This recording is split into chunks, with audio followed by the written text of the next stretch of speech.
Network jamming एक परिचय। आज कल के जमाने में हम सब बहुत सारे नेटवर्क्स पर निर्भर रहते हैं।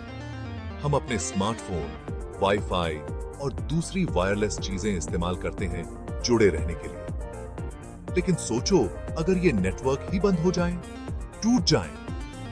नेटवर्क जैमिंग में आपका स्वागत है। ये एक ऐसा खतरा है जो आपके कम्युनिकेशन को बंद कर सकता है और बहुत बड़ा गड़बड़ कर सकता है। सेलुलर नेटवर्क को जाम करना।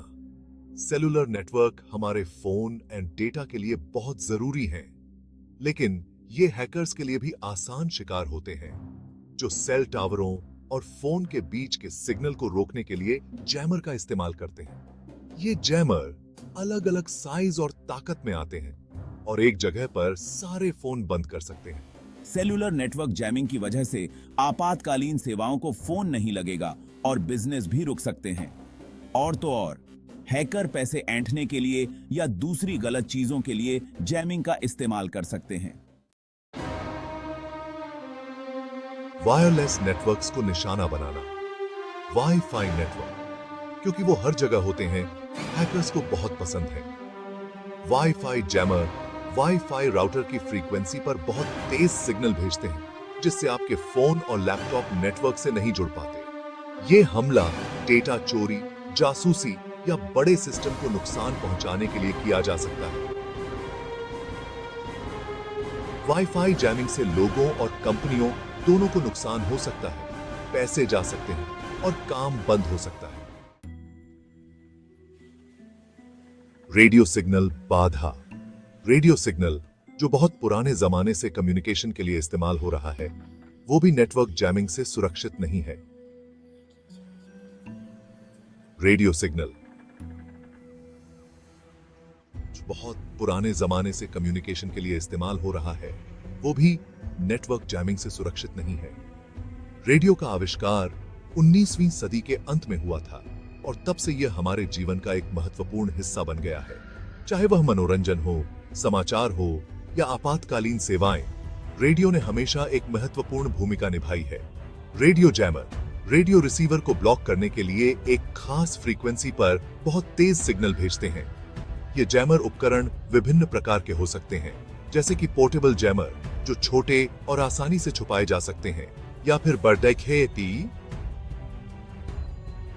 और शक्तिशाली जैमर, जो व्यापक क्षेत्र को कवर कर सकते हैं। इस तरह की जैमिंग से आपातकालीन सेवाएं, सेना का काम और रेडियो स्टेशन बंद हो सकते हैं, जिससे बहुत बड़ा नुकसान और खतरा हो सकता है। आपातकालीन सेवाओं में रेडियो संचार का महत्व बहुत अधिक है, क्योंकि यह त्वरित और प्रभावी संचार का माध्यम है। अगर ये सेवाएं बाधित हो जाती हैं, तो इसका सीधा असर लोगों की सुरक्षा और जीवन पर पीडीडीएच सकता है। उदाहरण के लिए, एक हैकर पुलिस के कम्युनिकेशन को बंद करने के लिए उनके स्कैनर को जाम कर सकता है।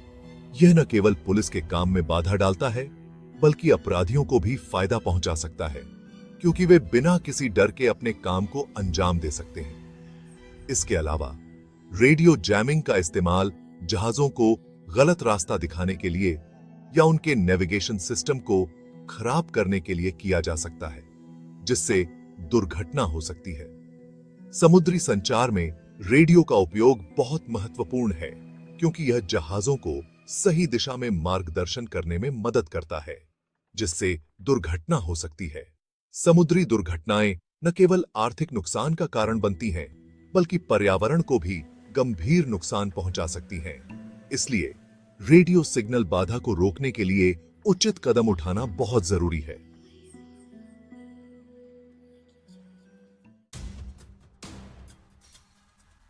वॉकी टॉकी, जो बहुत सारे कामों में इस्तेमाल होता है, वो भी हैकर्स से सुरक्षित नहीं है। चाहे वो सिक्योरिटी गार्ड्स हों, इवेंट मैनेजर्स या आपातकालीन सेवाएं, वॉकी टॉकी का उपयोग व्यापक रूप से किया जाता है। लेकिन क्या आप जानते हैं कि ये उपकरण भी हैकिंग के खतरे से अछूते नहीं हैं?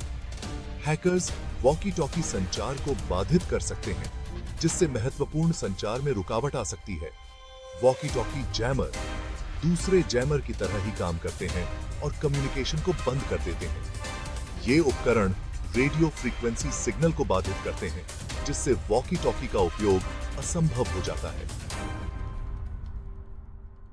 जैमिंग डिवाइस का उपयोग करके हैकर्स किसी भी समय और किसी भी स्थान पर संचार को बाधित कर सकते हैं। यह बहुत खतरनाक हो सकता है सिक्योरिटी गार्ड, इवेंट वालों और आपातकालीन टीमों के लिए जो एक दूसरे से बात करने के लिए वॉकी टॉकी का इस्तेमाल करते हैं। जब संचार बाधित होता है तो सुरक्षा और आपातकालीन सेवाओं की प्रतिक्रिया में देरी हो सकती है, जिससे गंभीर परिणाम हो सकते हैं। उदाहरण के लिए, एक हैकर किसी बिल्डिंग में घुसने के लिए सिक्योरिटी गार्ड्स के कम्युनिकेशन को जाम कर सकता है।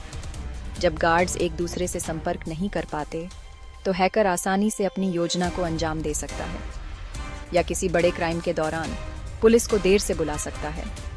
जब पुलिस अधिकारी एक दूसरे से संपर्क नहीं कर पाते, तो अपराधियों को पकड़ना और भी मुश्किल हो जाता है। वॉकी टॉकी जैमिंग का इस्तेमाल विरोध को दबाने या लोगों में डर और कंफ्यूजन फैलाने के लिए भी किया जा सकता है। जब भीड़ में संचार बाधित होता है, तो अफरा तफरी मच सकती है और स्थिति को नियंत्रित करना मुश्किल हो सकता है। जैमिंग डिवाइस का उपयोग करके विरोध प्रदर्शन को नियंत्रित करने की कोशिश की जा सकती है, लेकिन इससे स्थिति और भी बिगड़ सकती है। इसलिए वॉकी टॉकी संचार को सुरक्षित रखना बहुत महत्वपूर्ण है। नेटवर्क जैमिंग का सबसे बड़ा खतरा हवाई जहाजों के कंट्रोल सिस्टम को है। हालांकि ये सिस्टम बहुत सुरक्षित होते हैं, लेकिन पूरी तरह से सुरक्षित नहीं होते।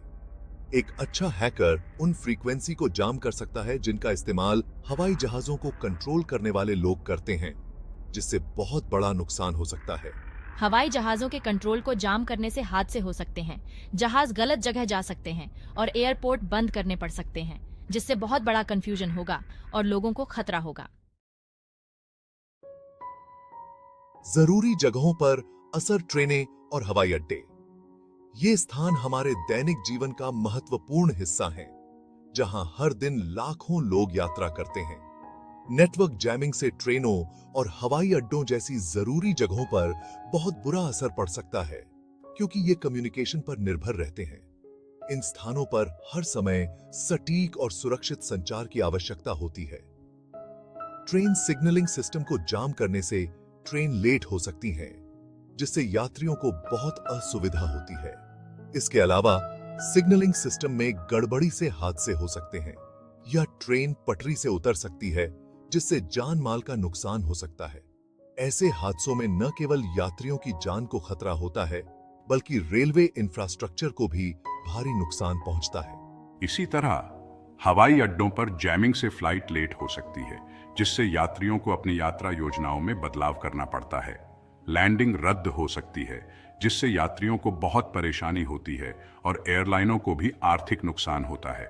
और सामान गायब हो सकता है, जिससे यात्रियों और एयरलाइनों को बहुत नुकसान होगा। सामान के गायब होने से यात्रियों को मानसिक तनाव और आर्थिक नुकसान का सामना करना पड़ता है। इसके अलावा नेटवर्क जैमिंग आपातकालीन मदद में देरी कर सकता है, जिससे हादसों या सुरक्षा को खतरा बढ़ सकता है। आपातकालीन सेवाओं की देरी से जान माल का नुकसान और बढ़ सकता है, और समय पर मदद न मिलने से स्थिति और गंभीर हो सकती है। नेटवर्क जैमिंग से कैसे बचें? बचाव और समाधान।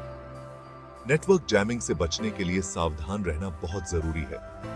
कंपनियां जैमिंग का पता लगाने के लिए स्पेशल सिस्टम लगा सकती हैं। इसके अलावा वो अपने नेटवर्क को और मजबूत बनाने के लिए अलग-अलग सिस्टम इस्तेमाल कर सकती हैं, ताकि जैमिंग का असर कम हो।